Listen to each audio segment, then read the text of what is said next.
안녕하세요. 여러분이 주인공인 인생 여주인의 주인장 휠즈입니다. 이 채널의 영상은 하루하루 꿈을 쫓고 일을 하느라 지친 여러분을 위해 모진 역경과 시련을 이겨내며 인생을 자기 자신을 주인공으로 살아간 유명 인사 또는 인물들로 꾸며집니다. 우리 함께 그들의 삶을 들여다볼까요? 그럼 첫 여주인의 주인공은 누구일까요? 바로 병아리 10마리로 시작해 한국 재계서열 27위에 오른 하림의 회장 김홍국 회장님이십니다. 1957년 전북 이산에서 태어난 김 회장님은 11살 때 외할머니께서 잘 키워 몸보신하라고 병아리 10마리를 주셨다고 합니다. 병아리가 자라 성기가 되자 몸보신 대신 시장으로 가져가 팔았다는데요. 그 당시 30배 정도 되는 2,500원의 이윤을 남깁니다. 그는 여기서 멈추지 않고 이번엔 그 돈으로 다시 병아리 100마리를 사서 성게를 키워 시장에 내다 팔았습니다. 이렇게 꾸준히 키워간 결과 어린 나이에 장난감 대신 돼지까지 구입하게 됩니다. 동시에 농사도 지으면서 말이죠. 어려서부터 부지런한 분이셨네요.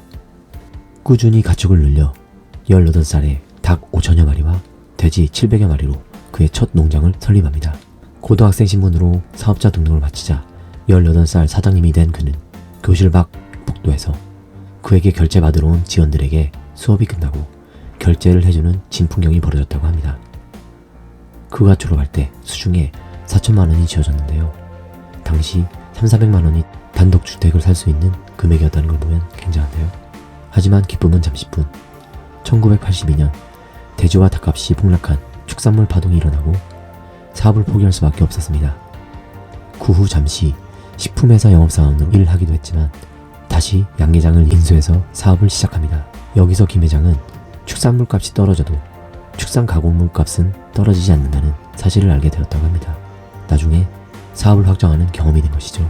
1986년 할인식품을 설립하고 아시안게임과 88 서울올림픽의 성공으로 치킨집이 우후죽순 늘어난 때 하림은 최고의 성장을 하게 됩니다.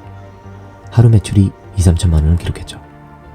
이후 10년간 줄기차게 성장하면서 1990년 하림을 설립하고 1997년 코스닥의 상장까지 성공합니다.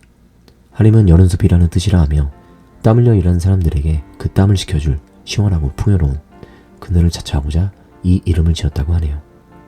하지만 호사다마라고 했던가요? 다시 위기가 찾아오게 됩니다. 코스닥에 상장한 해 외환위기가 찾아온 거죠. 경기 침체로 공장이 멈춰가자 대출 이자는 쌓여가고 수입은 바닥을 치고 부도나기 일부 직전까지 몰립니다. 힘겹게 버티던 중 독실한 기독교 신자에서 하늘이 알고 도왔는지 천신만고 끝에 2천만 달러를 유치하여 위기를 벗어나게 됩니다. 다시 사업을 일으킨 하림은 사료회사를 설립, 2001년에 하림그룹을 확장하고 이후에도 개육회사, NS쇼핑 설립, 동물의약품 제조회사를 편입시켜 세력을 확장하게 됩니다. 이렇게 기세 좋게 승승장구하지만 또다시 그에게 위기가 찾아옵니다.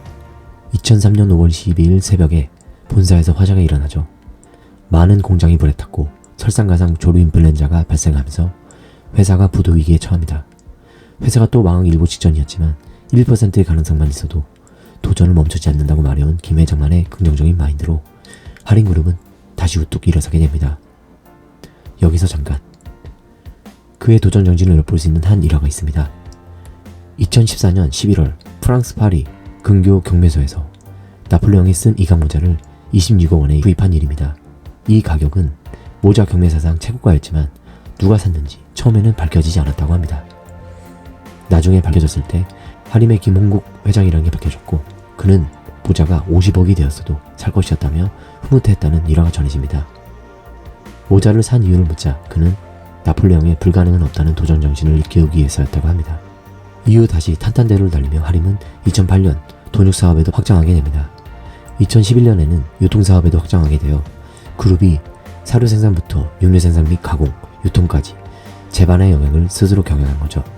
이렇게 잘 나가던 사업은 2016년부터 영업이익이 감소하기 시작했고 2019년에는 축산의 공급 과잉과 경제 불황으로 영업손실이 434억 원으로 적자로 들어서게 됩니다. 김 회장은 이런 손실의 이유를 소비 패턴의 변화라고 보고 수년 전부터 축산업 위주의 사업 구조에서 벗어나 간편식, 펫푸드 등의 새롭고 다양한 영역으로 사업을 확장합니다. 간편식, 펫푸드 분야가 성장 잠재력이 큰 분야로 예상을 하고 이에 대비를 해온 것이죠. 그리고 적자를 줄였던 최고의 선택이었습니다. 기업은 다수결에 의한 결정보다 성각, 해안의 결정을 해야 한다는 걸 강조한 그의 경영 철학이 빛을 발한 것입니다.